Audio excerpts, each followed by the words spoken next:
We are here. We are here. I'm We are live. excited. Mic check, mic check. I'm here. Welcome It back, has Julie. been Savory. It has been an eventful day. We've had our debates on TikTok, Oh yeah, and I have to say that was fun. It was yeah, that was pretty great, fun. We both had but debates on each of our platform. That was pretty good. it substantiated to me personally that debates don't work. They're just about who wins and who loses. It's not Mm. about let's understand each other. Let's again, the beginning of blame, Savory, and I don't know if you would agree with me, but the beginning of blame is arrogance to me. Like if you're just gonna sit here, I'm reminded of my kids, right? When I'm scolding one of my kids, and I'm like, "Why are you doing what you're doing? Like, stop! Oh, it's because it's her fault." Or my daughter would, "It's because it's his fault. He did it." No one wants to acknowledge their self responsibility to the entire problem, Yeah, right? yeah, yeah. So it's like it's easy to just blame. That's a very easy tactic. Hello and welcome. I am Macho. That's Savory, and you're watching us on Nobody TV, and you're watching Drinks with a Nobody. Show.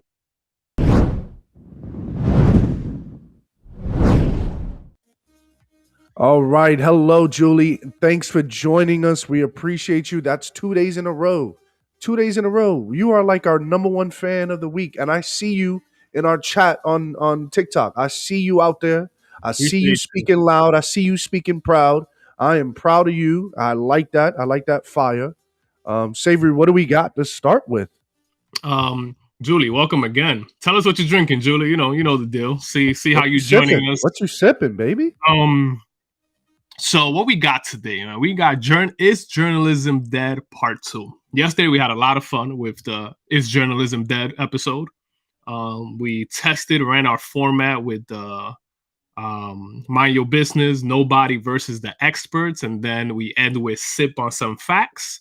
Those three segments we're bringing to you again, having some fun with this. And today I think it's going to be pretty interesting. Look at it as a continuation of what we did yesterday. And if you didn't join us yesterday, don't worry, you'll still be able to catch up and keep up with us. So She's drinking Pepsi. She's drinking Pepsi. Oh, drinking Pepsi, gotta love it.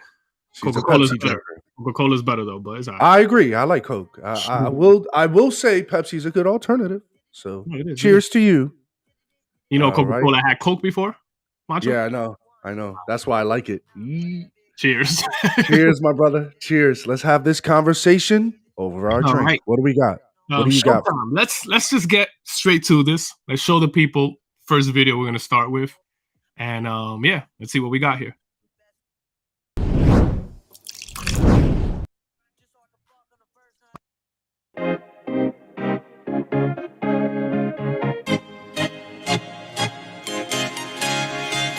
Race theory may be the new hot topic for some folks these days, but best-selling author and social activist Dr. Michael Eric Dyson shows how systemic racism has always been a reality for Black Americans. So it starts like that. I want you to see that intro. This is on systemic racism, CRT, and Eric Dyson, who, you know, I won't say no more here, but this man sometimes. I don't know why, but I hear some some feedback. Is it? Oh Am yeah, I you hear bugging? feedback on my end? Yeah, I don't know why I hear. I don't know if I could be bugging. Julie, do you hear feedback on your end? I just want to verify. But yeah, go ahead, play it until Julie responds. I think she said no, right? No, she said no to the Okay. drink idea. Oh. Yeah. All right. I got to see if this is. It may be on my end, Savory. No worries. Yeah. All right. So let's play this right quick. Is it my voice the feedback or when I play the video? No, when you play the video. Oh, okay. Interesting. All right. Yeah. In his new book, It's better. Entertaining Race, Performing Blackness in America. Davis, they were both against capitalism and Marxist-Leninism. So get that straight, number one. Number two, the word critical in critical theory, before critical race theory, meant what can liberate human beings from the conditions that enslave them. That's what they were about. So critical race theory is trying to find out the conditions that we need to be rescued from as human beings. It ain't to scare your mama. It ain't to make your people who I don't even know where to go from here. I don't even know where to go from here. I'm going to play about another minute so we can see, but he's arguing why systemic racism, which now he's connecting it to CRT, is beneficial. And then how we're going to connect this to journalism. It's just interesting how they connect this to the elections and the narrative they try to paint on us. And here I say to people, you have to break this down on your own and really think what this actually means, right? So let's continue playing another minute or so of this. We're white brothers and sisters afraid of what's going on. It's about us joining together to look at not individuals, but institutions. And it isn't being taught in K-12. No, of course not. I mean, it's a law school class. It's a law school class, Harvard University, 1970s. False. Early 80s. Derek Bell and Kimberly Crenshaw, Gary Peller, Marie Matsuda, Charles Lawrence, a bunch of guys and women who are grateful that you're now taking up their theory, but do it rightly. Yeah, and it was studying systemic racism, actually, Right. in the law. Structures and systems. Right, and I want to ask you this because we have been hearing a lot about it, and we're seeing this manufactured culture war. Right. So this is the big point I wanted people to play so we can kind of go into our Mind Your Business segment to see what we personally think about Eric Dyson, if he should mind his business or if you just think it's some person that you should move forward with as far as his ideas when it comes to CRT and helping our communities. Check this out. Across the country right now, parents and school boards are weaponizing critical race theory as this parents' rights issue, that their children will be made to feel bad, that their children will be called oppressors, and that Black children will be called, oppressed people, and that discussions of race and slavery, they just don't have any place in the classroom at that age.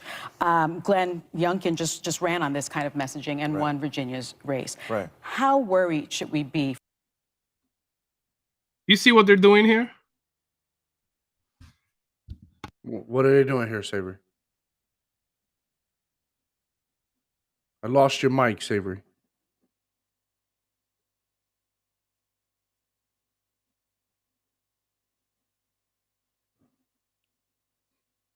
Your mic is off.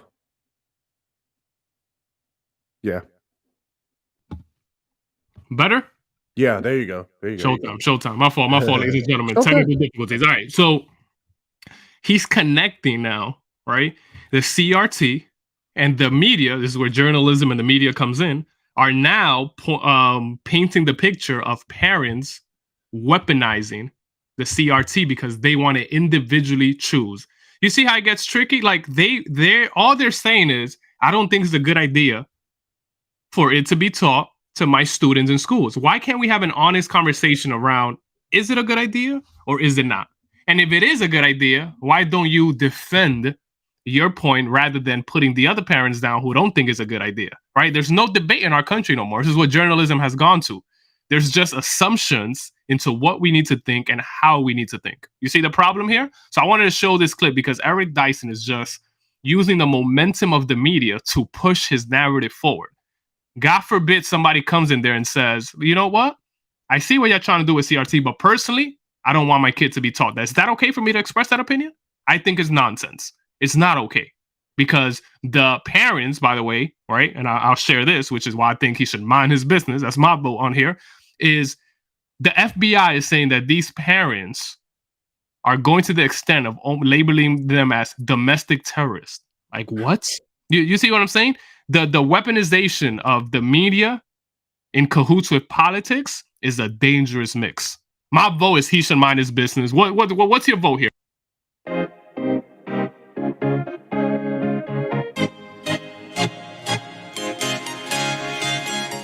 I couldn't resist, Savory. I had to do it again because you're absolutely right. And I would say, Michael, have you been to Virginia?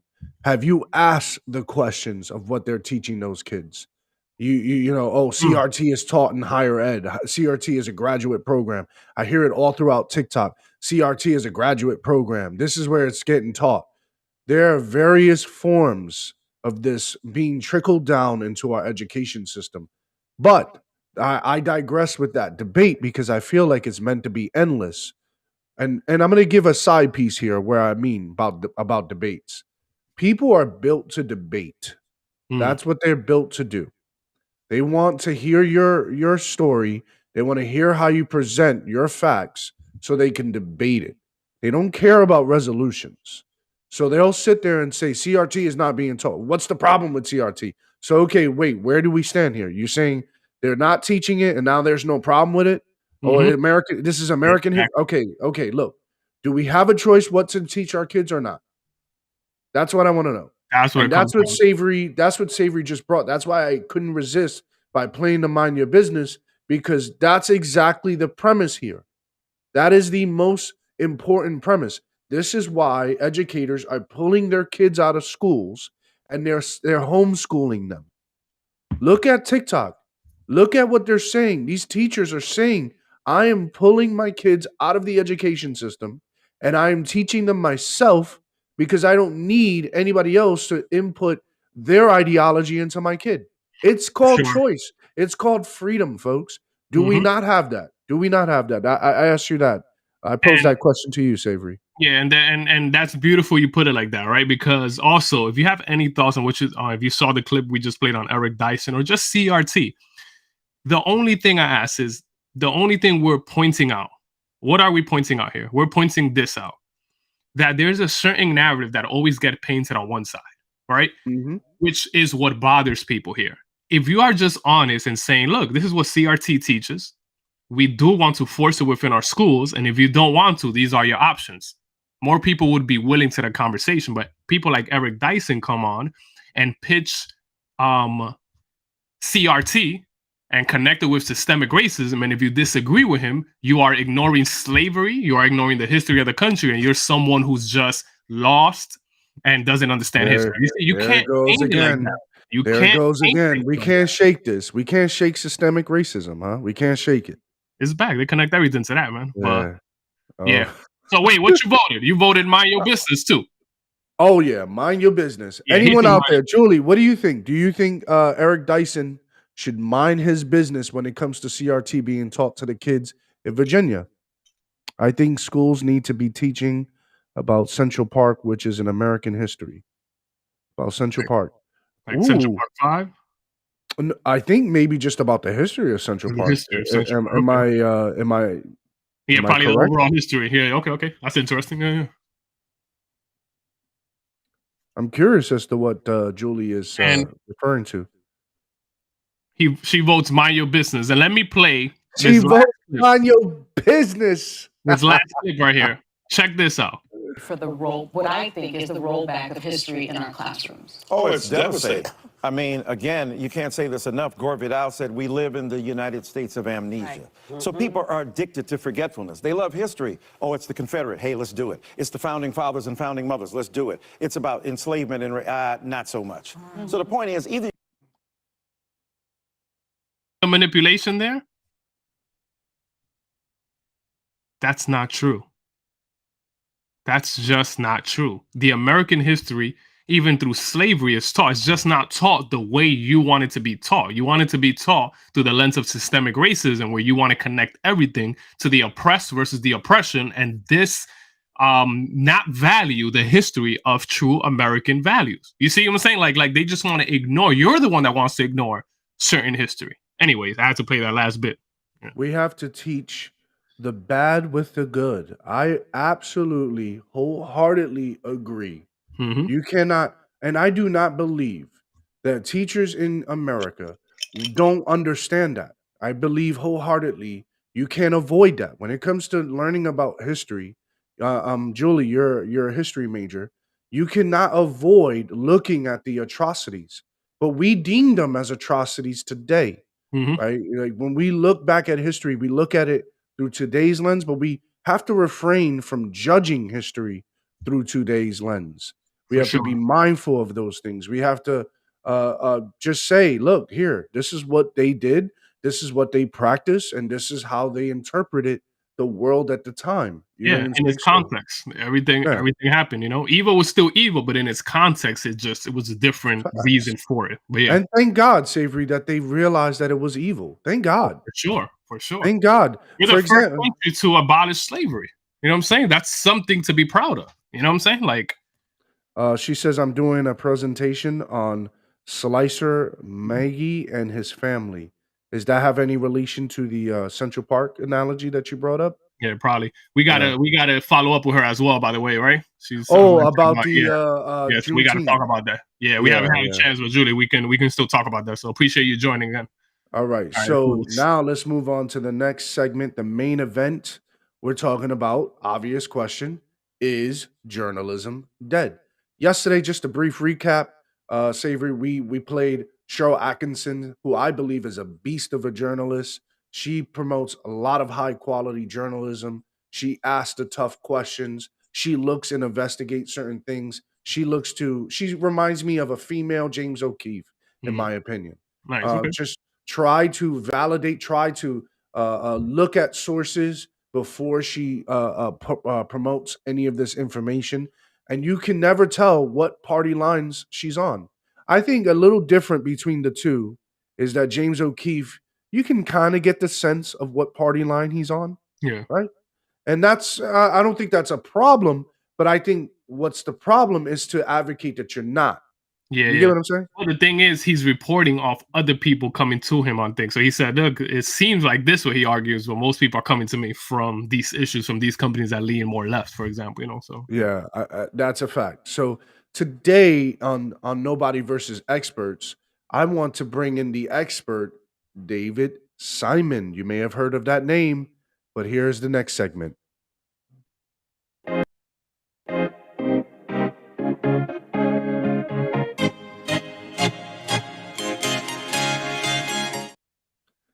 Here is David Simon. You may recognize him, you may be familiar with him, but David Simon is the author and director of well, I don't know if he directed. I should actually peel that back, but he is the author of The Wire, the hit series, HBO series The Wire. And I have a bit of a brief synopsis here, Savory, just to kind of introduce David Simon for those who may not know him.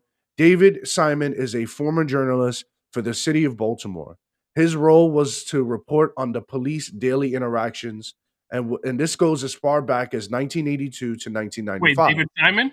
Yeah, He was the what? he was the field reporter, the field journalist for the police department of Baltimore. Oh, that's why he got so much insight on Baltimore. And wow. That's right. And as far back as 1982, all the way to the year 1995. And then that's when he wrote books. He wrote the book The Corner or something like that, something homicide. He wrote several books. He even wrote a mini series that was almost similar to The Wire, which is what inspired The Wire to go on from there. What we're about to show here is a clip that John Oliver even talked about journalism in I believe this was in 2016, where he talked about how journalism is dying in America. That good, high quality journalism, and right here he referenced to David Simon at a committee hearing because they were deciding to close. I repeat, close the Boston Globe, and here is David Simon in defense of that, and here's what he had to say. Be confident that we've actually reached some sort of equilibrium.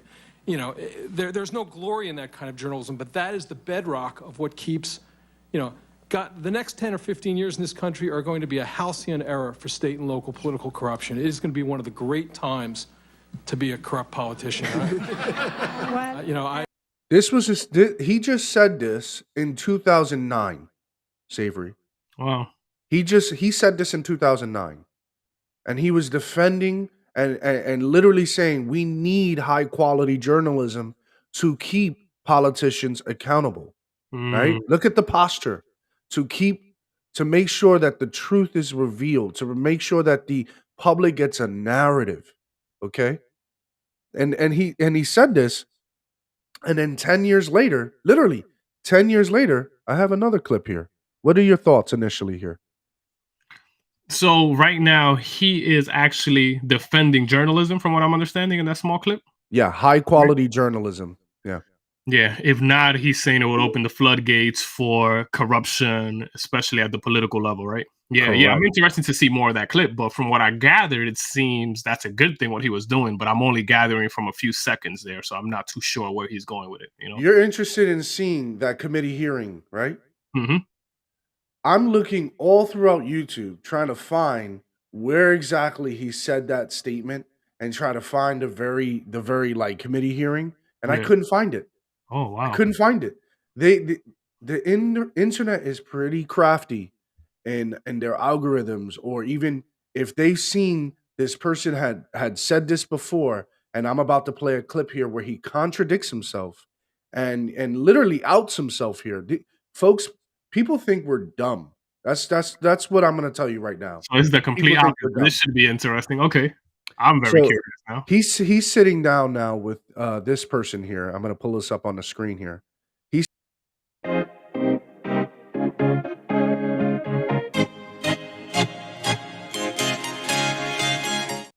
Has to do it one time for the one time. He's sitting down here. I'm just making sure that I have the proper timestamp here because I did watch this prior, so I did write it in my notes when the timestamp that I want to fast forward to. And 1631. Do I have 1631 up here? 1634. I'm at 1634. Let's bring that back. Hey DJ, I'm gonna bring it back to as far as back here. He's sitting down here with Andy Serwer and the conversation of Trump. He's actually talking, as you see the title here. I don't know if everyone can see. It says the Wire creator David Simon talks TV, talks Trump, impeachment, and Twitter. This is a TV personality person. Why is he talking Trump? Why is he talking impeachment? Why are you talking Twitter? Right? This is all. Today I'll be presenting all the talking points from the left. Ladies and gentlemen, let's go. All right, let's see this. Here we are. Fascism. And now there's a very simple message that Trump used effectively to outrun the party system. And now the other is people of color, immigrants, people who are not white, people who are not straight, people who are a little bit off of what a previous generation of Americans might have called normal white America, right. And all that phrase entails. So there's a very there's a real reason to do Plot Against America now. I want to highlight something, not just what was just said here, but Julie makes a very great observation, and that is Trump was friends with all of these folks until 2009. Go figure, man. He was in rap songs. He was friends with all of them. He knew Democrat politicians. He funded Democrat. It was just crazy. I also want to highlight, he just said that high quality journalism is needed for what? Because politicians will be corrupt in the 10, 15 years. But all of a sudden, it's not politicians, it's politician in Donald Trump. Hmm.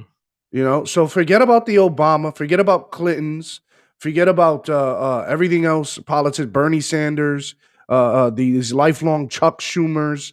Forget about them. They have no. They're not to blame. Listen to his rhetoric here. As a miniseries.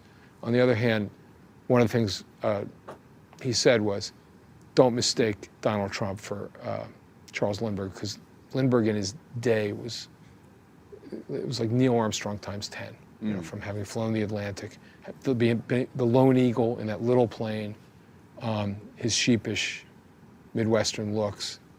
You know, he was beloved."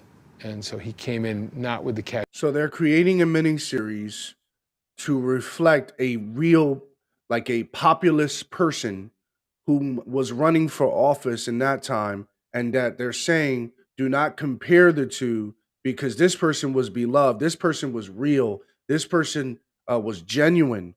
But I'm afraid of the power that Trump had, and he has some other stuff to say that'll probably raise your hairs. Hold on. Let me read this comment here, Savory. He said in 1991 that if he ever ran for president, he would run as a Republican because they are stupid. Trump did say that, by the way. He did. He Yeah, did because again, he was frustrated with how they were countering the Democrat Party. Yeah, This guy's a businessman. He looks at things objectively. He was a Democrat. I remember that So, interview. You remember that, right? Yeah. Yeah, he didn't like how the Republicans were interacting with the response to certain legislation, laws. So when he's saying they're dumb, is more like, yeah, they just don't. How are you letting Democrats get away with this? How are you letting them play the political game? Yeah. Cachet of being a reality TV star and a casino owner, or a real estate guy, but being a genuine American hero. So right. It gives you pause. I mean, what if Trump actually had more charisma and more charisma? Charisma. Yeah, maybe it doesn't work on me, but I feel like he's paper thin. I mean, what if this guy really was adept at wielding power? Yeah. The amount of damage that he's the type of guy that'll say Biden. How did we get here, David? I mean, the political divisiveness, income and wealth inequality, President Trump, we're at this moment in time, aren't we? Yeah, I think truth has been devalued in the most incredible way. You know, I come from journalism, and journalism was effectively hollowed out and corporatized, and I think in some respects it went off the books into social media. The lies that you can effectively tell as a mass communications model off the books on. I'm sorry, Savory, go ahead. What's this guy talking about now? So he's saying that social media, the means of more freedom platform for every American citizen to talk through and other people, is actually a threat because you can say more lies on it. Because he later goes on and to say he's been very critical of Twitter. He thinks Twitter is a dumb organization, that they're not policing people properly, and what they choose to police, he just doesn't understand why they're policing these things over this stuff. I don't want to get into that part, but I wanted to bring up his bio on purpose, because here's a person whom used to do journalism in the inner city from the police standpoint. Okay. Now he's going to use that as an opportunity to write things like The Wire, to write books, to write shows. Why? Because these people know they can have the pervasive ideology based on their credentials. They can wield their credentials, they could wield their experience, and they can taint some of these stories to believe the narrative in which they want us to believe. He just said it. He said it 10 years ago that this is going to create the space for corrupt politicians. But you Yes. sound very general, but now you sound very concentrated. Wait, you don't think this is a multi-party problem? You don't think it's a government in general that it's a problem? How all of a sudden it's just a Trump problem? How all of a sudden that now if he would have had more charisma, I'm scared of what it would have, the kind of impression it would have had on the world and on the people. Yeah, it seems like before he had an honest take on journalism as a whole without really picking a side.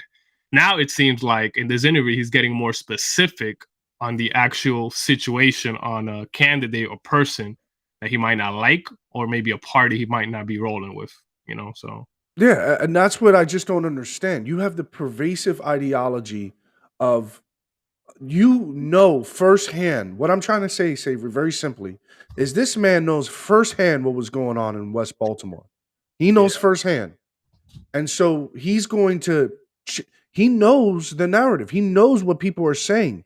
This is what I get really frustrated with white progressives because they know what is agitating the inner city. They know what is pissing them off. Why? How do we explain to them why they are poor? As if it gets them out of poverty.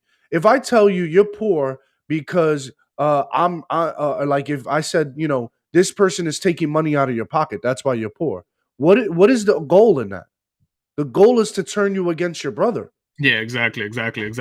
And then you That doesn't bring you out of poverty, though. It doesn't answer, right? That's what I'm trying to there's a say. trail in the agenda. It's like Julie's saying right now, people did whatever they thought would help to get Trump out. But You know what why? I'm saying? Why was he such a problem? That's what I'm trying to say. Is he was not revealing anything, was he? I think he was. In what way? I would say the problem that people had with Trump was he was actually exposing some of the obvious that people might have thought of when it comes to just corruption. And he had was no a little filter. too honest when it came to journalism. He held no bars, right? And then journalism has a big monopoly where the Republicans come in office and they don't really challenge it, and the Democrats just go with it because they protect them more. So people were afraid to talk on it because why? You disrupt the whole system, right? When you disrupt media, you're disrupting the people they're protecting. You're disrupting politicians, the people who pay them. So it's like, Okay. So, yeah, Julie, do you think that Trump was a racist? yeah. Do you think that? That's interesting. I just want to continue because we don't really have a long segment in our final one, but this is what drives me. He's not the exception here, Savory. There are more people who were in journalism because, again, in the John Oliver clip that I played, he talks about how in the early 2000s, late 19 in the 90s, they were closing down these journalism sections, like the I forgot what he said, the one of the Chronicles or one of the big news journalist outlets. They were closing and downsizing and going digital. Okay, where do you think those people were going? These guys are writers, and just like him, they probably transitioned into the movie scene. They probably transitioned into our TV media and literally writing these things. And they're so smart and they're so articulate and eloquent in how they can write and convey these ideas on paper, and they can put it on the TV screen where people will go, you see, this is the narrative of America. How can you, Macho, how can you, Savory, go against that? Easy. There are other sides to the story. I'm not going to look for people who are going to agitate to society. I'm going to look at people who are trying to say, hey, stop that. And that's not making people rich. Jeff Bezos didn't get rich because of CRT. Do you get what I'm saying? He didn't get rich off of black bodies. He got rich because he had a great idea, right? We have black billionaires in this country, and they will sit there and tell you, CRT, affirmative action, did not make me rich. So we need to avoid I will say this in our challenging to our community out there. What I'm saying to you today is we are trying to encourage you to tell you that looking at the discrepancies in society is not going to make you money in just looking at them. if you want to be, what is it that you said the other day, Savory? You said that because they do this, they give us a lane. Because they make these Exactly. they give us, so yeah, if your job in America is, if you notice these disparities, then go ahead and figure out a way to make money off of it. Figure out a way, not agitating, but say, hey, if people are poor in their city, for a prime example, Savory wanted to start a company about financial literacy. Tell the audience about why you wanted to start a company about financial literacy. Yeah, it really comes down to the root cause of when you look at the lack of even what we're doing in the show, exposing some of the lies and reality behind certain things. I feel like when it comes to these communities financing, there's actually a lack of education, a lack of self responsibility, and we tend to kind of just blame one another and play this political game that doesn't really take us far. So we need that kind of grassroots of people actually being in the community and helping, that know what the community is about rather than these politicians talking, that's kind of what. Yeah, right. And rather than getting incentivized, right? I don't need a handout when all I need is a job, an opportunity, a way Mhm, into the door. And all I have to do, like, you were the first one to tell me years ago that no matter what salary you make, you could always invest it and do something with it. mhm, Like your brother-in-law has that kind of mindset. He's like, you could always invest, you could always start a business, you could yeah, always do something. And that's what America provides. It provides you that opportunity. You don't have to always work the job you hate. You don't exactly. always have to be at the place where you resent. You Mhm, can start somewhere, and that could be a leveraging point to get you to a different place. That's what socialism can't solve.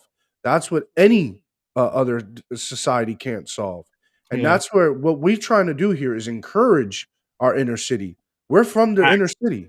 We want to encourage you guys that knowing the discrepancies of CRT and racism and white supremacy is not making you rich. You can agitate and get rich off that, but you're only keeping us in business.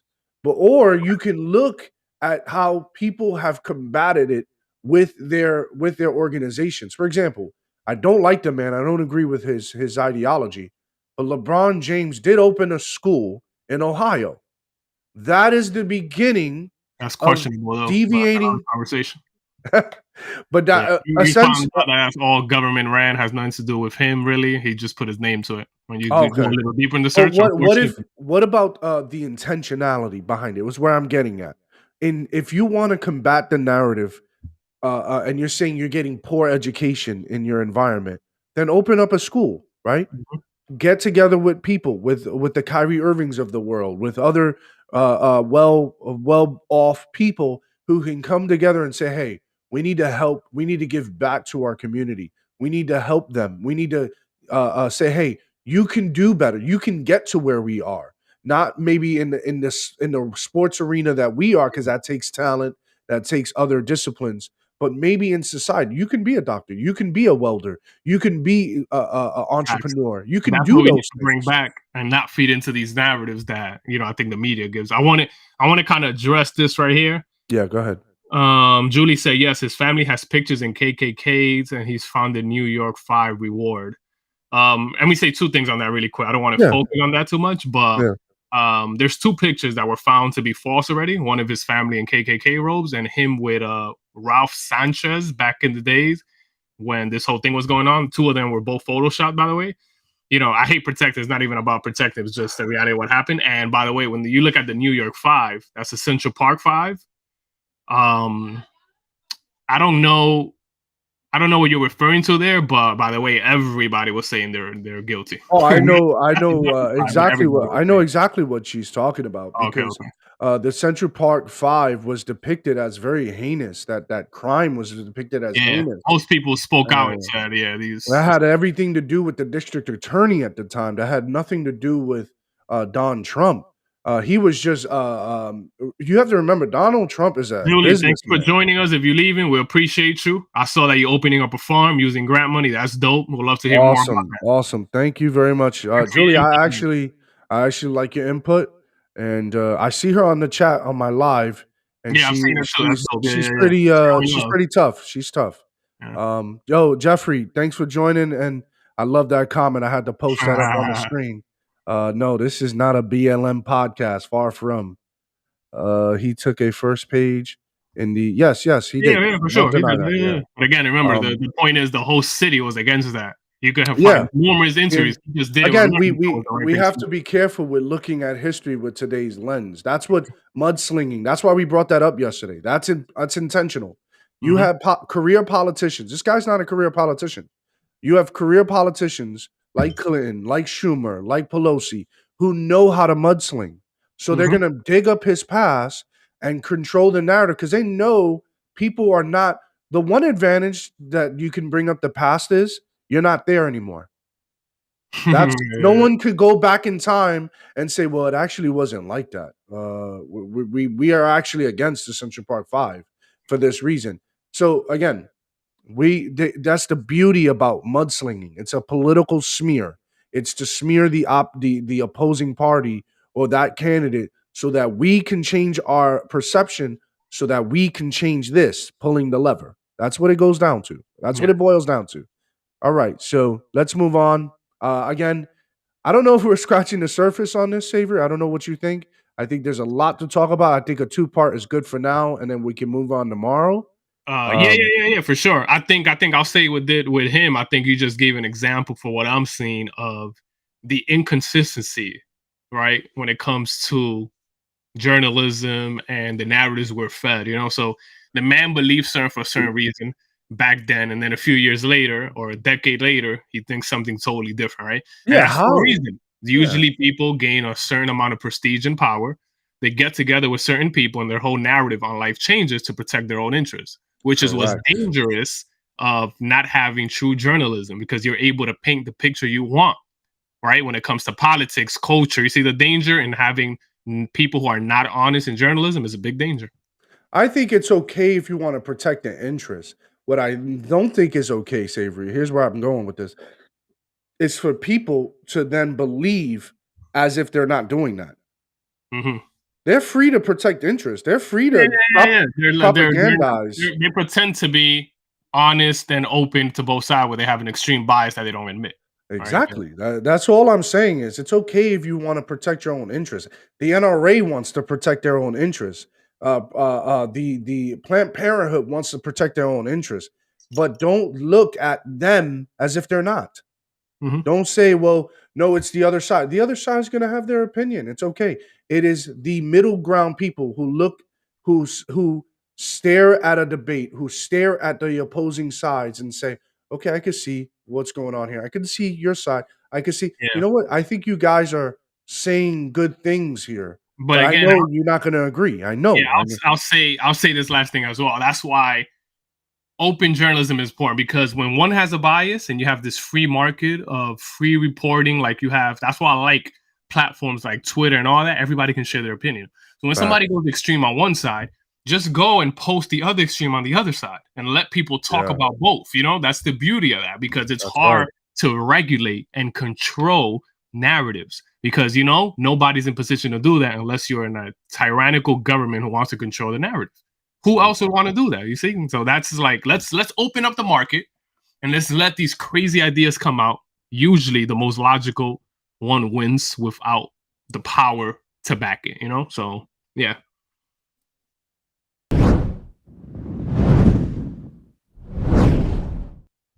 All right. We have our final segment First segment. night, and that is I want to echo. I said last night that I wanted to look into the whole idea of what Cheryl Atkinson was talking about in her TED talk. And in case you missed yesterday, just go into our broadcast, our previous broadcast on our channel at Drinks with the Nobody, and you'll see what Cheryl was talking about. And furthermore, if you want to watch her TED talk, type in Cheryl Atkinson AstroTurf.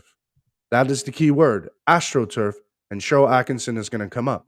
I want to look into that. I use a lot of what I feel everyone is accessible to, and that is like Wikipedias of the world, the Googles. I want to use these search engines because I know everyone out there who are watching are going to use these search engines with merit. I understand. No one wants to do the work. No one wants to do all of that. I'm not Yeah. asking you guys to do that. So we'll do it. We'll do it for you, but we'll do it through the search engines you can find them at. And I looked here at Wikipedia with some facts to sip on for y'all.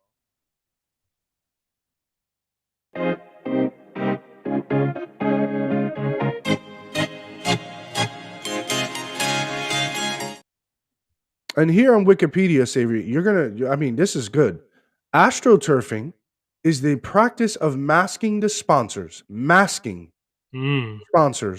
of a message or organization. Example, political, advertising, religious, or public relations, to make it appear as though it originates from and is supported by grassroots participants.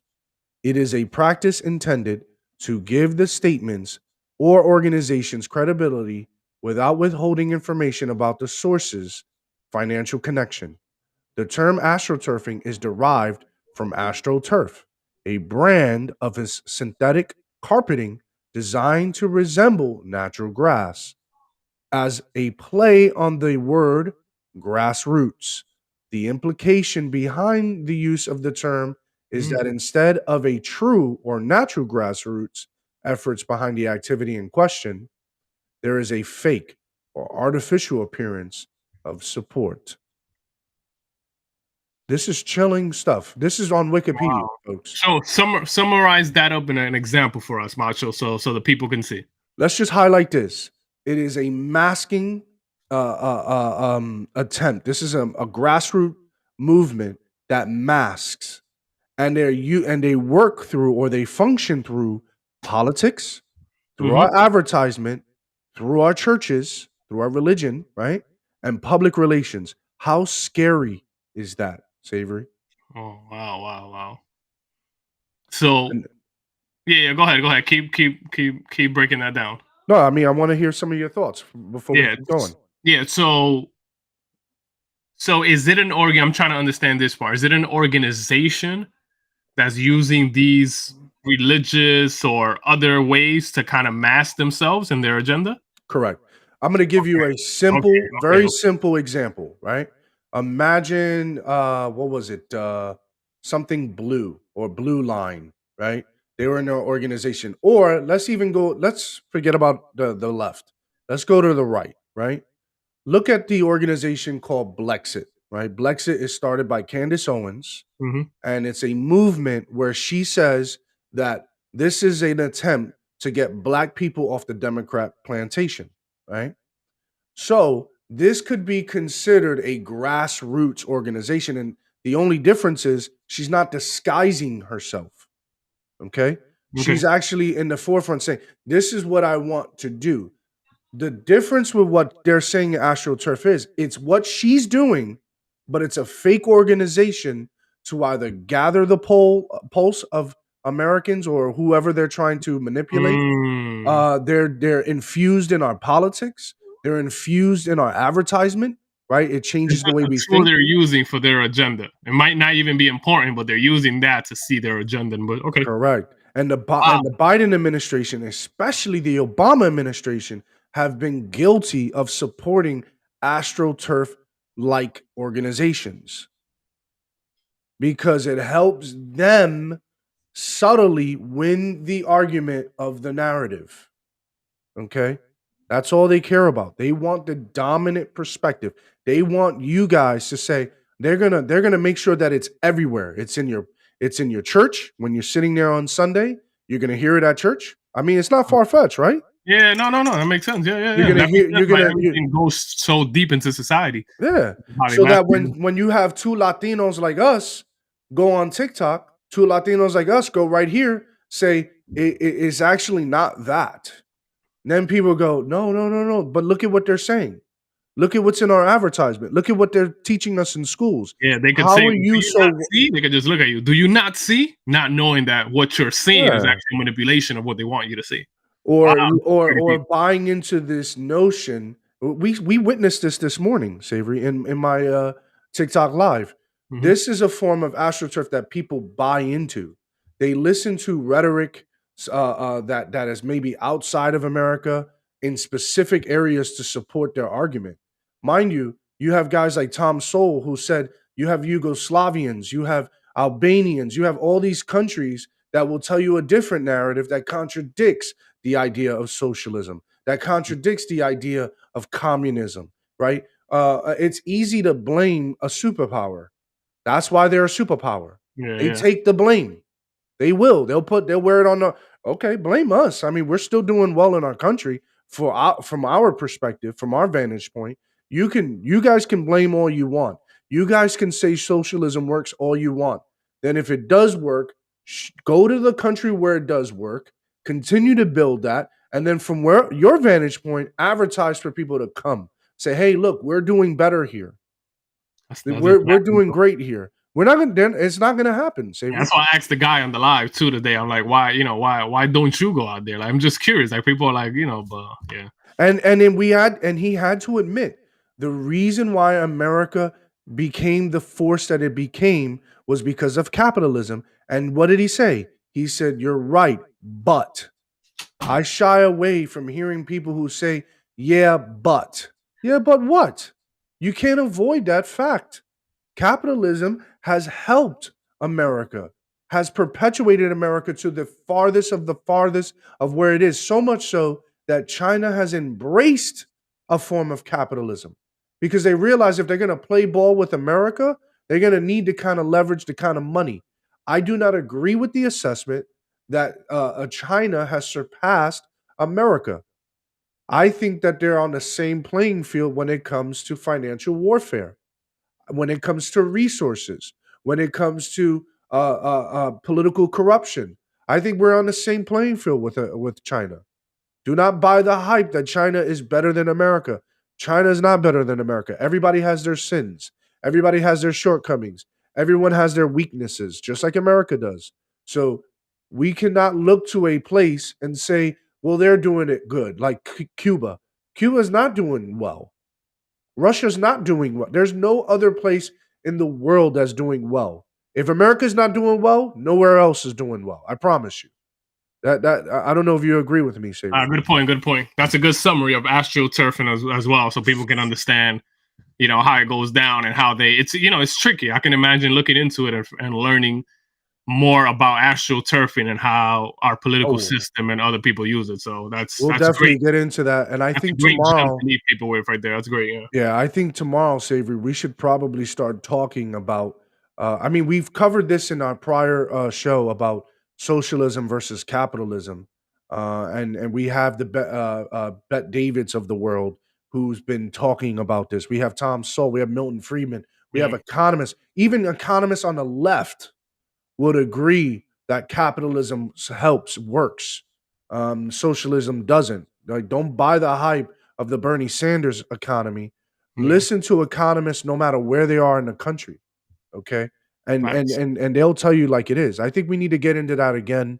I think we need to explore. Yeah, I think we need to do a whole week series on socialism versus capital. I think we need to plan that, by the way.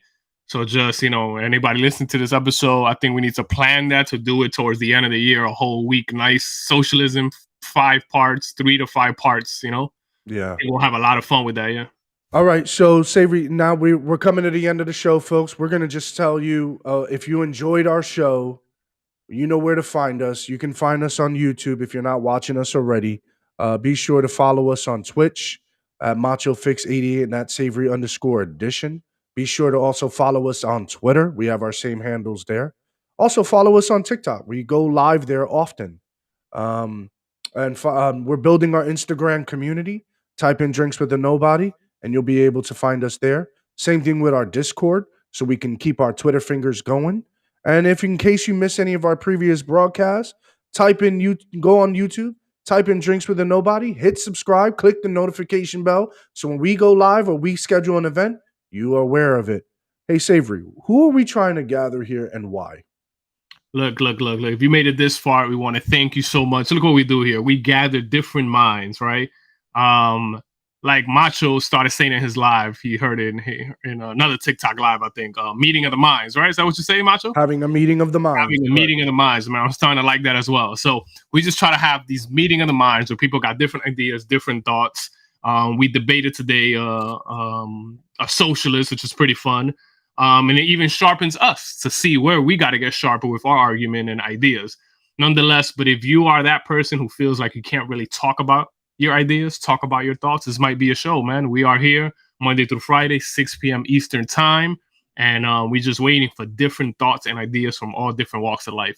So thank you for joining us. We appreciate you. That's it for Drinks to the Nobody. Cheers.